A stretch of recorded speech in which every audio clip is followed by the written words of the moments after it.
Hey, I'm James from JTech TV. We are live here at Vlogger Fair 2013. We have here Lamar Wilson. We're here at the Loot Crate Loot Crate Bus. bus. Yeah, We just have a couple questions sure. with YouTube. What made you decide to do this as a business? I was consulting for elementary schools at the time, and it was a government contract that I just knew was going to end, and I was also kind of doing this YouTube thing as a hobby, so I had to make a decision. It's like, okay, do I try to go after more government contracts, or do I make this YouTube thing a thing, and because it's something that I loved, and it's like government working for the government or working for myself and doing what I love, and it was kind of an easy decision. And what I did is basically gave myself 6 months. I said, if I can make this viable, then it's meant to be, and if I can't, then it's not meant to be. And by the end of the 6 months, I was able to make it a legit business for myself. Yeah. So, with what you're doing, your niche, what made you decide to cover technology?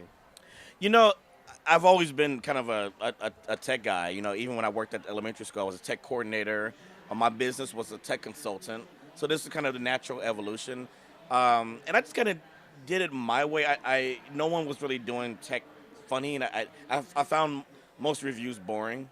And I say, how can I make it more interesting for me to enjoy? And I just kind of infuse my personality, and people love it. And whenever I deviate from it, my audience they hate me. They're like, no, I'm not literally. They're like, no, you get back here. You need to do funny in tech. So, yeah, they have a lot to do with me keeping me on my toes to keep doing it. Cool.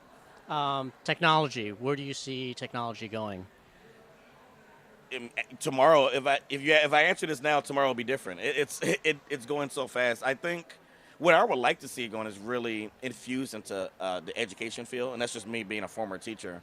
I think it's moving really fast out for us, but education is so slow because the teachers are so slow to adopt it, and it's hurting the kids because then they come out of school and they're so behind. If they're not kind of doing it on their own, they're just completely behind on what's going on because the adults don't want to keep up with it.